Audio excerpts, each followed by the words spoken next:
Welcome everybody to Eye of the Serpent Tarot. Today I'm not doing a pick a card reading. I'm doing the first in what I hope will be a series of videos to showcase the sort of indie decks, both tarot and oracle, that I have purchased to use in particular types of readings. Now, if you're new to this channel, you may not be familiar with my pick a card readings, but I do pick a card readings in a number of different categories: career and finance, creativity, relationship, spirituality, astrology, and general sorts of readings as well. And in the way that I choose decks for those, I look to certain types of decks, certain types of energy, certain ways that the way that either the tarot deck or the oracle deck have been developed and designed that really fit with the energies of those sorts of questions. Those who are familiar with my readings will know I also do readings in a very structured way. I tend to look at a question from a number of different perspectives. We'll often use a couple of tarot decks in a reading to see whether there's any connections between those perspectives, cards coming up, the same card coming up in two different decks, that sort of thing. And I think that this is primarily because I have a Virgo moon. Anybody who's sort of familiar with astrology would know that the moon is one of the planets that is where sort of psychic and channeling and spiritual energy resides, and with it in Virgo, it makes me very structured in the way that I do things. So not atypically, I guess, my idea about doing these sort of videos was, instead of just doing a mega video about all my indie tarot decks and then another mega video about all my indie oracle decks, for instance, that I would actually have a discussion about how they fit into one or more of those categories. So I will be doing a video like this around relationship readings, around spiritual and so forth. I'm not going to look at every single card in these decks. I'm going to show you a selection to describe why I've put them in this category. And then if any of you do want a full walkthrough on any of these decks, then just let me know in the comments. I can certainly do that, but that's not the purpose of this. Some of my deck collection, I owe a debt of gratitude to those on TarotTube who do the unboxings and the walkthroughs, because there's a little bit of, I think, controversy on TarotTube at the moment about what behaviours those sort of videos trigger. But for me, they really helped me work out whether or not a deck was a deck that I wanted in my collection and that I knew I would use, because it's sometimes a little bit hard to tell by just a few pictures on Amazon or Etsy or whatever. So I really do thank the people on TarotTube that do that. They've been very helpful in me making those decisions, because I always like with indie decks to write to the creator and make sure I have their permission to use their decks in a public forum like YouTube. And so by the time I write to them, I want to be certain that I'm going to purchase the deck and use it, rather than potentially just doing that, if they say yes or no. So if they say yes, then I want to be sure, and that's certainly helped. But I also have found a number of sort of unusual different decks that may or may not have those walkthroughs. So if somebody does want me to do that on any of the decks that I talk about, then I'm more than happy to do that. So today's video is about career and finance and creativity decks. And the reason I wanted to put these together is that often when I'm doing a career reading, you'll pick up things around creative work, creative occupations and so forth. And similarly with the creative readings, I often am looking at people who are probably wanting to make their creativity their career. So I think there's a natural synergy between these two. And there's enough specialist decks in each of them to make it interesting on that level, I hope. So what I'm going to do is I'm going to start first of all with the decks that I choose for doing career readings in the tarot category, which are here, and then I will lay out the decks that I use in terms of oracles for that, and then I'll do the same thing for creativity. But bear in mind that these could turn up in each other's sorts of categories because of that interaction between the two. And indeed, some of these decks are so broad in their potential reach that they will turn up also in general readings, relationship readings, and so forth. So it's really just to give you a sense of my first thoughts about why I bought the deck and what category it fell into, not necessarily that it's the only category.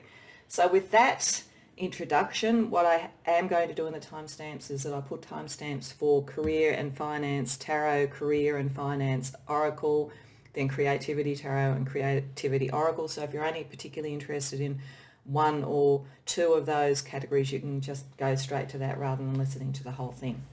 But let's start. Let's start around the tarot that I use for career.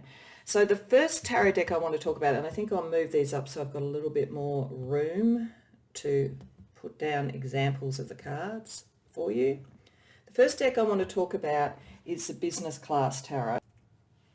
So the Business Class Tarot is the brainchild of Anthony Dobransky, and he has an Etsy shop, PolyglotContentCo. The details of that, as with all the decks, are down in the description box if you want to get a copy for yourself or look into it more. This deck, anybody familiar with my career and finance readings will have seen this, because I think it's a work of genius, to be honest. It's a very clever re-envisaging of tarot, but doing it through the lens of a modern corporation. And so what Anthony has done is he's looked both at the roles and the functions and the things that are necessary to make a business run on a macro level with the major arcana, and then in the minor arcana he's looked at the sorts of areas of activity that are necessary for any business. And it's particularly good for looking at career readings for people who are in medium to large scale organisations, because they'll recognise these potential functions, people and so forth very easily. But it is also scalable, because when you're looking at a smaller organisation, they would have the same range of functions. All businesses are the same in some ways. They're all different, but they're all the same as well. But what will normally happen in a smaller or medium-sized business is that what might have been a single function like human resources or finance in a larger organisation may be a combined corporate services type function in a smaller business. So it's a really clever way of doing it. And what he's done, and I'm going to show you some cards now, is that with the minor arcana, firstly, he has renamed them to pick up the main energies. So for cups, he has brand, and that sort of picks up the brand of an organisation, the almost emotional heart and core and value proposition of the organisation. And it also picks up work culture.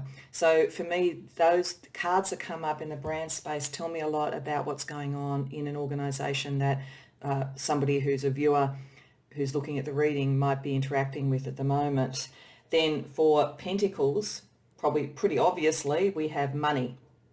So that's money ace there. So that's the Ace of Pentacles. So that's all the resources, the budget, the primary resource that goes into making a business operate and be profitable, or if it's a not-for-profit, meet its requirements to help the community that's helping and so forth.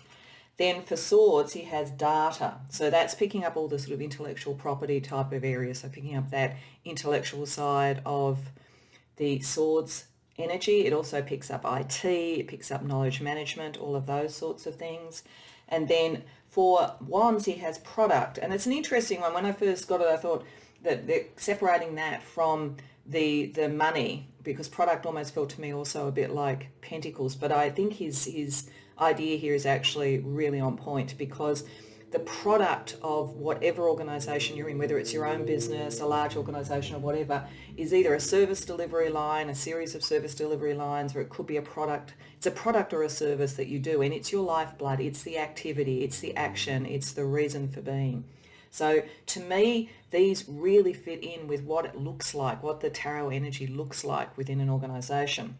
Then for the major arcana, he has some really interesting choices. So we have human resources as what would have been the high priestess, which I think is really clever. I mean, given that human resources tends to keep a lot of personal information, secrets and so forth, and also has a lot of access to senior people within organisations because of the nature of the work. So that sort of sense both of having the secrets and the private information and the access to source that you get with the high priestess, you can sort of see how that connects. He also has, for instance, consultants that are around, you're sort of bringing in the energy and the balance and so forth in the organisation. So there's a very clear connection to the hero's journey, but within an organisational context. And so to me, it just instantly tells me things about the work environment that somebody's in. He also has in the major arcana things like the mission statement, so that's not so much people, but what an organisation needs to be able to be whatever it needs to be, and that connects to the hermit, so that's what's the inner meaning and so forth. Reorganisation as opposed to death. Strategic planning, which is sort of getting the sun, connecting to the sun and to really sort of moving towards your goal and so forth. The other thing is that in the court cards you get different types of roles. So product director, product assistant, the CEO, the board of directors. So you get that sense also, yeah, and that's actually one of the major arcana, but you get the sense also of the types of roles across a hierarchy. So for me, this deck allows me to look at both somebody starting out in a job, maybe changing the job that they're doing, moving from doing work for an employer and being in their own business through to becoming a very senior leadership role. It covers the gamut and in such a clever modern way. So that to me is a very key career and finance deck, and it's by and large that's its niche. It's not, it would potentially turn up in general readings when I'm looking at those issues, but it's very much designed for that. But it certainly is one of the cleverest decks I've come across. Now with the other decks, you may even wonder why I've chosen them for this particular category, but I'll explain. So the second deck is a deck called Crystal Unity, and that's by J.C. Anderson. And I came across this because I was looking very specifically for the aesthetic that was in this deck. And that was that this deck has silhouettes as the imagery, silhouettes with beautiful colour and beautiful sort of artwork in general. So it's very lovely to look at. But the reason that I wanted to find a deck with silhouettes was that I wanted to use a deck that would be looking at career from the beginning. When you are first starting out looking for work, or when you're changing an industry and everything's all very different, or even in an organisation, or when you're starting out a business, when there's a lot that's unknown, there's a lot of potential, there's a lot of possibility, but there's a lot that's unknown. And one of the things that I wanted to do with my readings around career, because I have a background in human resources and organisational strategy, I understand the recruitment process in great detail. I understand how the industry operates and hope to bring tips and tricks for people to understand how to navigate that and to find their way through something that is a little bit of opaque at first. So this deck just has a really lovely aesthetic to it and has that particular sort of energy to it as well. And it gives senses with different cards and the colouring about what some of the challenges are, where there are positions of power or establishments, the concept of the victory of justice, contracts and so forth, the Seven of Pentacles, the sense of building a career, Five of Swords, some of the sort of internal battles that can occur, office politics and so forth. And then again, that sort of sense of like the unknown about who are the bosses, what do they want, what are they going to judge you on, you know, what is going to be success in this new career, and where do you get to the point where you feel fulfilled and able to be your own person. So that's why, you know, I want to use this deck for career readings. Though interestingly enough, the deck itself I will also use for relationship readings, because it's very interesting. This deck actually connects to a series of books that J.C. Anderson has written, and they're books that are sort of a romance, spiritual, soul twin type of storyline. Brilliant book that goes with this called The Star Beyond the Water. So it will definitely turn up in non-career readings as well too. But interestingly enough, it was looking for an aesthetic like this that brought me to the deck in the first place.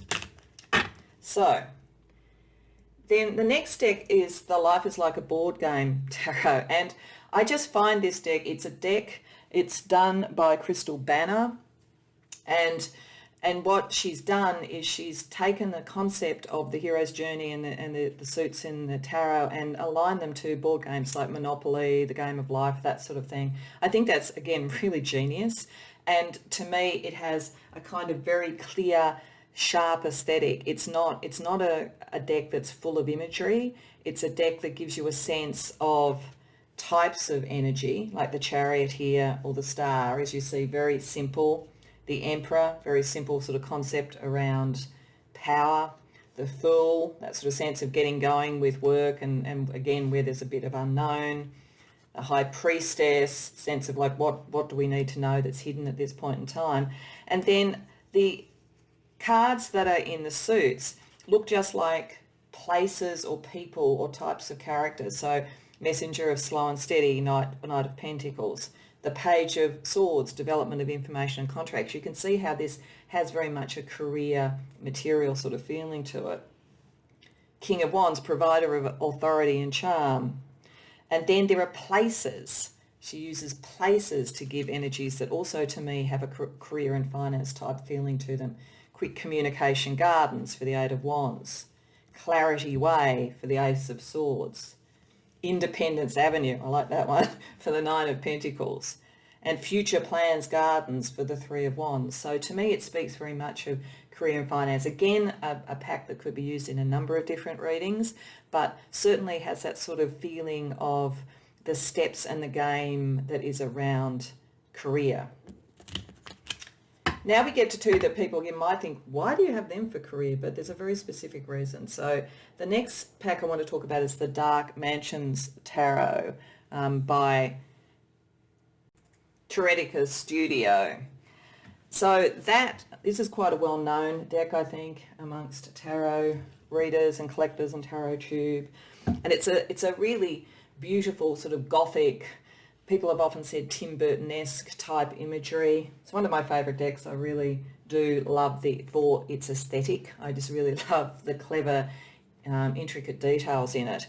But the reason that I wanted to use this deck and also the Venetian Carnival Tarot, which I'll get to in a minute, is that I wanted to start with readings that were around career development, and I also wanted to look at what is around work culture and what is around leadership type positions. And I feel like these two decks really give me some information there. And the reasoning for it is that I feel with the Dark Mansions Tarot that with this sort of gothic sort of imagery that you see around it, put that there, you have a sense of, say here in the Hierophant, all that kind of hidden mystery, what's really going on behind the surface, and to what degree are we working into kind of stereotypes or caricatures within particular roles in organisations.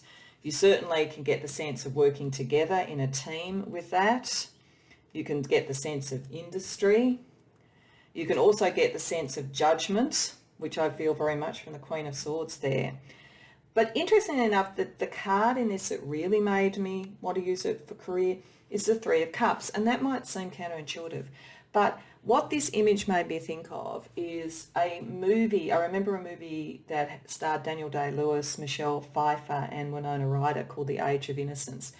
And I remember, this came out many years ago. I remember one of the things that was written about it in a review was about how, I think the book that it was based on from memory, and it really illustrated the savagery underneath polite society. And I sort of get that sense in this whole deck, and particularly from this card. And the reason that talks to me in terms of work is that I think there is always the policies and the processes and the stated work culture, and then there is what goes on under the surface. And in a really well-functioning organisation, there's not a lot of difference, but in some there is a big difference. There is we're inclusive, we're diverse, we're this, we're that, but when you actually look at the power structures and how decisions are made, it's anything but. So I do feel that there is something almost gothic around dealing with the power structures within work. And I do feel that as you move up the ladder and you get more and more into management, you see more and more of that. So to me, this deck is very eloquent on that level. And similarly, the Venetian Carnival Tarot. So the Venetian Carnival Tarot I probably got primarily for relationship readings, but its aesthetic, because it's based on the Venetian Carnival, as you will see here, is characters with masks on. And they look varying levels of friendly or not so friendly. There's a sense here in this Six of Wands of finding your way through the labyrinth. And that again is that feeling about understanding the organisation or the politics or the culture that you're dealing with at work and so forth. It's a very beautiful deck. And as I say, it does have a lot of variety, even though all of these are masks. They have different personalities and so forth. So to me, it not only pops on camera because of the beauty, but it also gives me that sense of work. It gives me that sense of what's behind the surface, which I think when I do readings around leadership and around taking on those sorts of roles, this becomes a thing you need in your kit bag. So those are the 5 key decks, tarot decks that I use for career. And it doesn't mean that you won't see some other decks occasionally, but those are the 5 at the moment. I have backed a number of Kickstarters. I have a number of decks on pre-order, so I will at some point do a follow-up with all categories, maybe in about 6 months' time when I have sort of more decks in my collection. But for the moment, you will see these ones quite often around work, career and finance readings in terms of tarot. So with the magic of pausing videos, I'm now going to set up the table to show you the oracle cards in this category. And we're back. Before I go on, I should have said I didn't mention with the Venetian Carnival Tarot, that's the creation of Victor Paul. There's actually a book that comes with it that goes into some detail. So again, the details around that particular deck, which you can get on Etsy, is in the description box below. And this is a great Aussie company. So as an Australian, I'm very happy to be bringing that to people's attention if they haven't already seen it. So now on to oracle cards.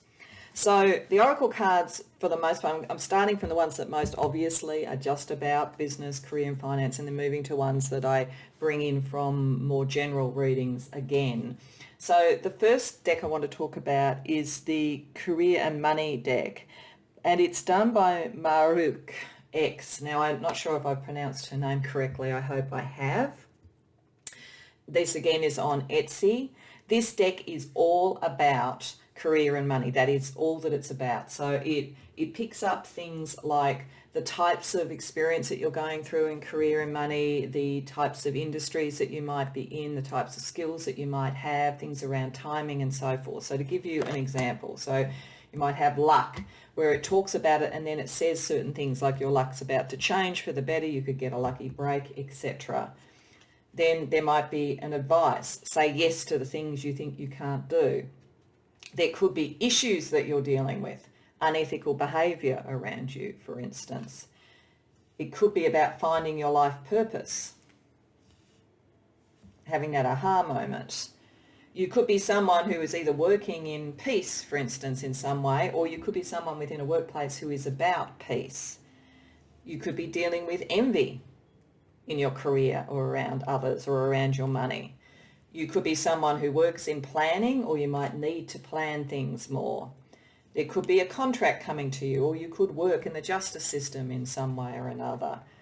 You could work in the science industry in some way or another. Or you could potentially be someone who works in promotion, events management, or you may need to promote yourself and so forth. So it's really good for determining, I think, whether someone's come to the right pick a card reading, and it, as I say, either from the industry that they're interested in or talents that they may not even know they have that they could bring to the table. For those readings I said before where you're really starting out or moving industries, I think it's really useful in looking at where there could be transferable skills. So it's all about career and money, and I find it a really, really informative deck. In a similar vein, I have the Manifest Success, Money and Career deck. And this is from Sharon at the Midnight Oracle Shop on Etsy. I love her deck. She comes up with some really interesting decks on different topics. But it has a similar feel to this one. I would probably use them interchangeably, not necessarily in the same reading, though sometimes I might use them in the same reading. But like this one, it also has stuff that is around money. So here, mask, secret stash, save pennies, finding money, theft, and then also what career could be linked to a mask, like acting, assistant, hidden potential, unknown. Spiral, out of control or climbing the ladder, so good, positive or negative. Revisiting a job, having a promotion. Chess, strategy around money, strategy in general, military, leader, thinking it through and so forth. The Crown could be when you're having a promotion, but it could also be obstacles you need to overcome. You could be becoming your own boss. The Pendulum, fluctuating income, indecision, maybe seasonal work, job change to the gig economy, that kind of thing. The Tower, earning power, building a business, corporate jobs, but also potentially unstable position, echoing a bit the Tower in the Tarot. Tree, financial growth, coming to fruition, abundance, or outdoor jobs, family business, stability, picking up some of that Ten of Pentacles feeling. And book here, paperwork, contracts, learning as you go, maybe being a writer, working in education or law or taking a class and so forth. One of the reasons I wanted to get it and have it as along with this one is that the yellow colouring around it really speaks to me for this sort of thing. It relates to me to the solar plexus chakra, to that sense of self and that sense of self-actualization that I think sits with that chakra. So the colouring gives a very positive, even for the less positive messages that sometimes come around career and work, there is this sense of being able to build the self with it and a really positive energy. In a similar vein, because I find it very positive, is the Secret Women's Business Oracle. And this is by Rowena Haitley, and she has a Etsy business, Flourish with Rowena. Very, very interesting deck, which shows both for if you're building a business or in your career. It sort of works on two levels for me. It works very practically on that level. It also, because of the nature of some of the cards, it has almost a spiritual and a self-development aspect to it. Would be a wonderful deck for coaches and mentors and so forth to use. I have used it in non-work types of readings as I think to talk about manifestation, because I think it has a really strong sense around that. But again, lovely variety of sorts of information that's good for career and finance. So the importance of authenticity in what you do, organisation and planning, empowerment, the need to delegate as you move up the ladder. Home-based business might be something that you're in. The importance of networking, the importance along those lines of advertising. What's your business product or service? Mentorship, as I say, could be something that somebody who uses this deck uses it for. And things like work-life balance and so forth. So it really fits both your own business and also where you are in your career, and more broadly than that. And I always say to it, it's not just about being a woman. It's not Secret Women's Business, so only women apply. This applies across all gender, all the gender spectrum, basically. So I find it a really powerful, practical deck. Now we'll get to that are in this category, but would also potentially fall into general or other. And so the first one is a really unusual deck that I came across it's an Australian-based company again. It's called the Circus Oracle deck by Michelle Thomas and friends. And the reason that I use it in career ones is a bit like why I use Dark Mansions and the Venetian Carnival. I think that there are archetypes within this. It's archetypes that are based on the circus that really fit with career as well too, in that sense that there's a little bit of the circus in career as well. So the ringmaster could well be a team leader or a manager. The snake charmer to me reminds me that sometimes there are snakes in suits, as they say. There's a book that's called that, about dealing with less than productive office behaviours with some people and so forth. So how you deal with that, how you deal with the difficulties in the office politics. The jester to me speaks of speaking truth to power and roles that are necessary to do that, just as jesters back in medieval courts in fact, one of the few people that could speak truth to power without necessarily getting their heads chopped off. The grand parade gives me that sense of a whole organisation, a whole business, and all the various characters that are involved in something, and also the sense of victory and achieving something. And then also things like you are more than you realise, using sort of someone who's a contortionist, athletic sort of person to show how much potential someone has. So I just think it works really well, and it's beautiful imagery in career and finance readings. And then last but certainly not least is the Time Will Tell Time Machine deck from V at V Love Crystals. V does wonderful decks of all sorts of varieties. She is a reader herself. She has a channel called V Love Crystals and does fantastic readings on that I highly recommend. And as a reader, I think she really understands the sort of categories of decks that often aren't aren't produced, but which really help with a reading. And this one is just all about timing. And if you think about it for career and for work and also for creativity, to be honest, it's a good stepping off point for our next part of the video, which will be about creativity. Timing is really important. So it uses a very simple, beautiful, color-based energy. So things like time for a break, after a big change, which would come up quite often if you've been through a reorganisation or you've moved into a new line of business yourself.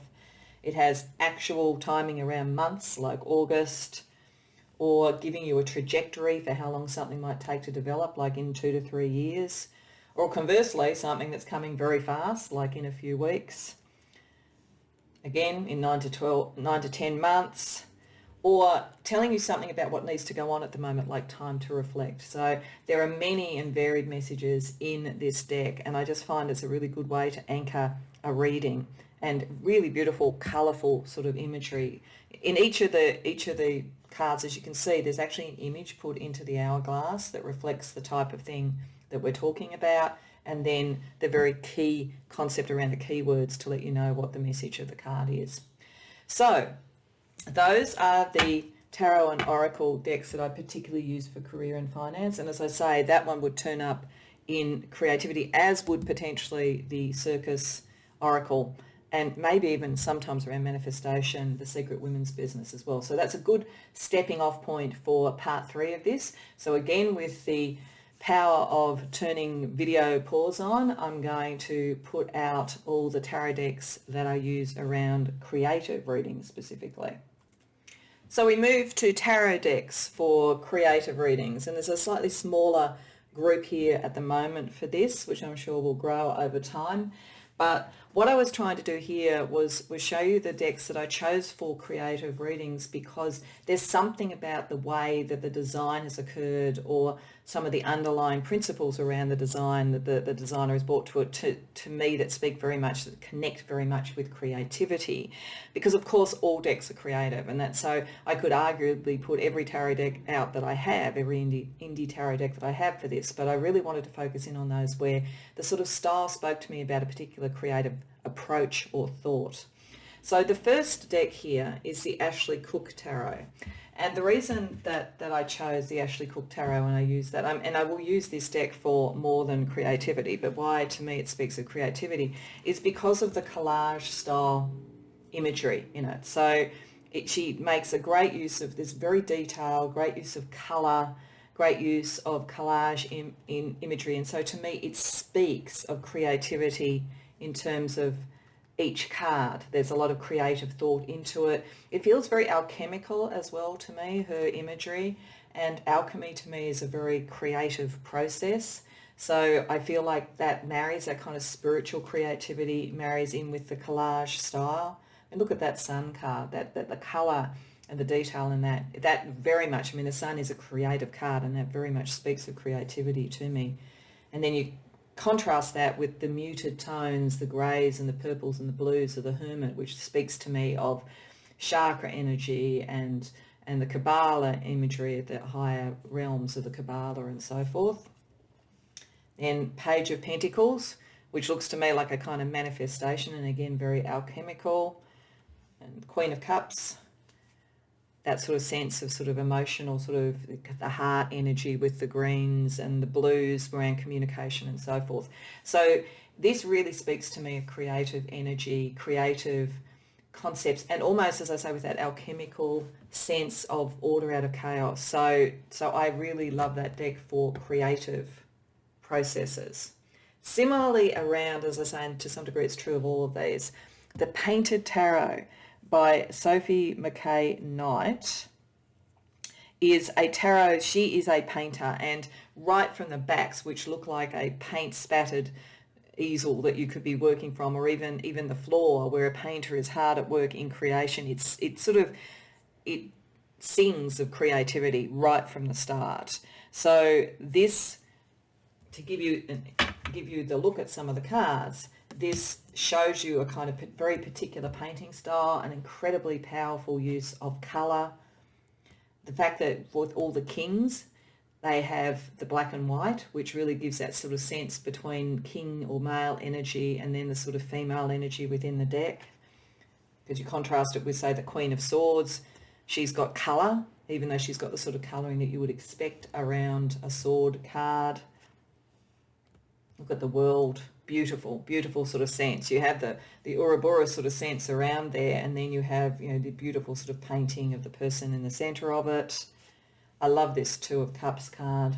It's so gentle. It's so pretty.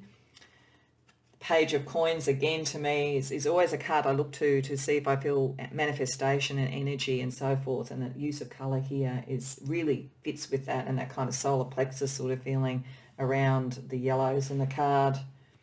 She has the Alchemist as opposed to the Magician, which again speaks to me of alchemy, again, creativity and so forth. And then here's the Ace of Wands. So that's just to give you an example of some of them. You can see how different they all are. Sophie's just brought out a painted runes deck as well too, which I have on order. So in a later video when I'm looking at other ones coming in, I will definitely show that one. I love her style of art. I can see me pairing the painted runes and the painted tarot together in creative readings and also in other sorts of readings as well. But it's the quintessential artist in the sense of painter around this, and so I think it's really strong in its energy for creative readings. And then equally strong but in a different way is the Glitter and Gloom Tarot by Emily Lasbury. I hope I pronounced your name correctly if you hear this, Emily. So again, it's available on Etsy, all the details in the description box below. This is a really interesting deck for creativity. For her major arcana and for her court cards, she has this very simple but beautiful and striking energy. So the Magician here, you know, very kind of almost cartoony, but very intricate, but very simple against a blaze of colour in the background. It's very diverse and very inclusive as well. So just giving you some examples of some of these amazing cards that are in the major arcana. And again, great use of colour, really striking imagery.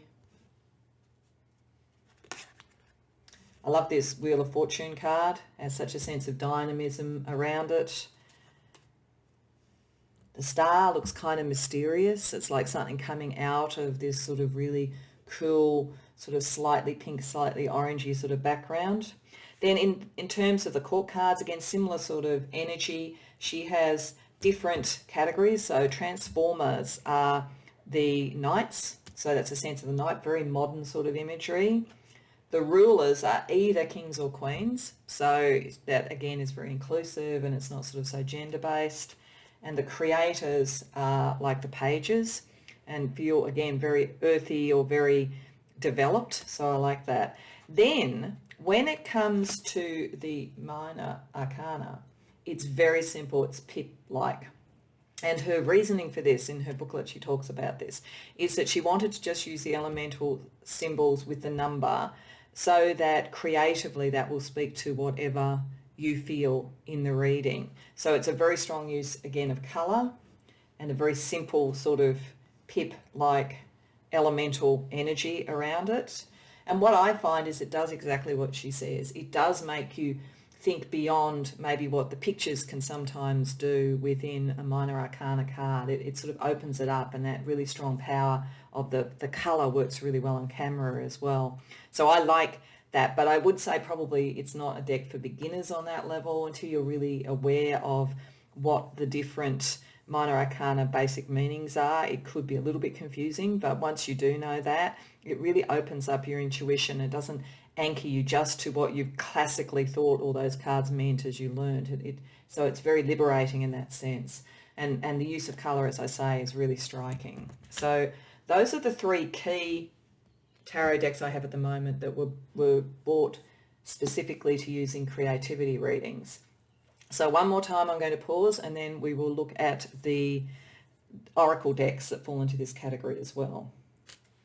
So a bit like the tarot cards, I have sort of less at the moment oracle decks that I sort of particularly think of around the creativity area. Again, every oracle deck to some degree is that, because it's done by a creator with sort of artistry and design and all of that sort of thing. But for me, these ones sort of really kind of draw out the creative energy. And again, there are some ones that I have on pre-order or Kickstarter which will go into this category when I get them, so there will be later videos about those. But these are the three at the moment that are really key. And I'll start firstly with the one that is absolutely designed for creative people. As you see, it's called the Creative Soul Mandala Oracle.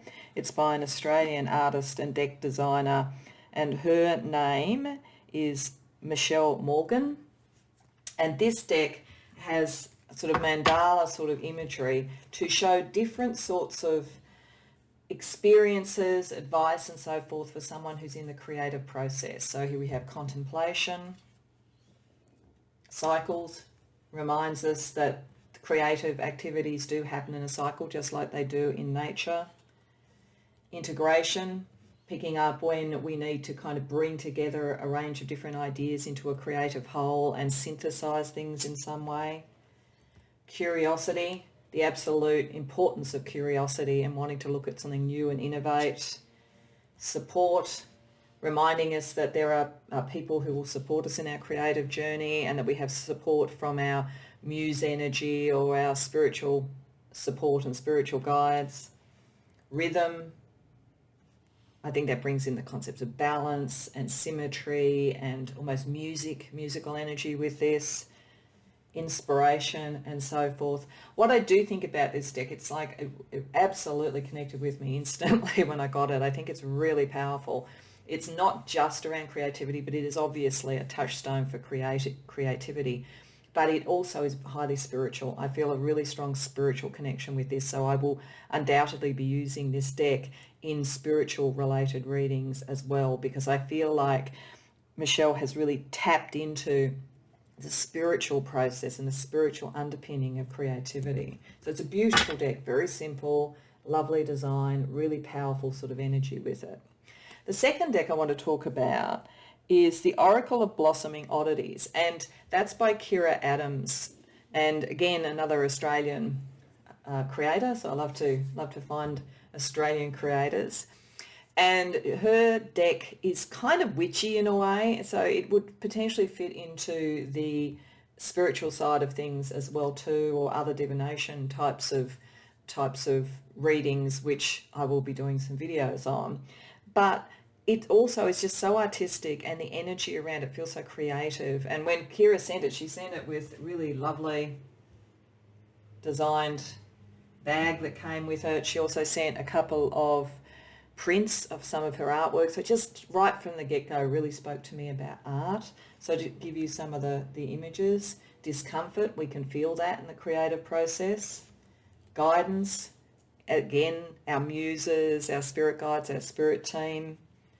Individuality, how important it is to have our individual voice creatively, and therefore to have freedom to express ourselves.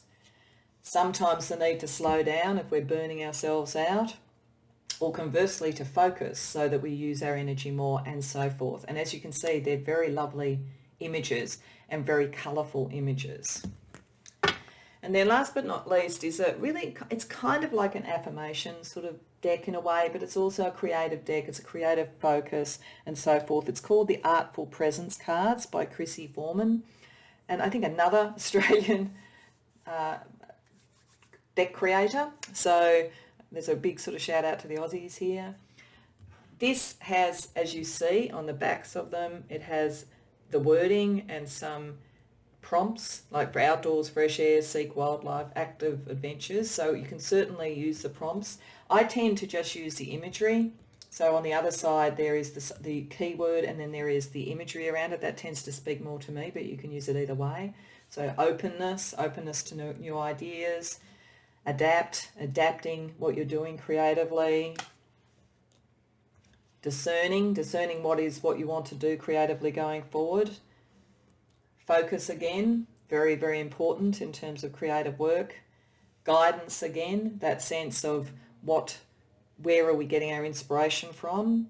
and also preservation of our original ideas, of our energy and so forth. But as you see, I mean, the outdoors could be getting out into nature to sort of see things creatively and so forth. So these all just had an energy around them and the sorts of topics that fit with creativity. Obviously this one, the Creative Soul Mandala Oracle, because it is for creatives, but these are broader and could turn up in other readings, but to me really focus that creative energy in a very beautiful way.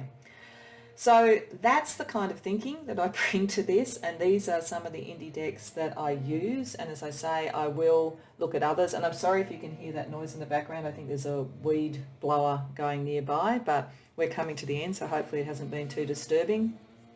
I do hope this has been interesting. As I say, if any of these decks really intrigue you and you want to see a full walkthrough with them, just let me know in the comments. And if you know of other decks that you think could fit these categories, I'd love to hear about it in the comments as well, or if any particularly speak to you. Beyond that, I hope it was of interest, and as I say, I will do a series of these on some of the other decks as well. And if there's any particular topic or type of reading that you would want me to look at and put together this sort of video, let me know that as well too. Otherwise, I hope it was helpful. I hope you enjoyed it. If so, please like the video and subscribe. And I hope to see you in future videos.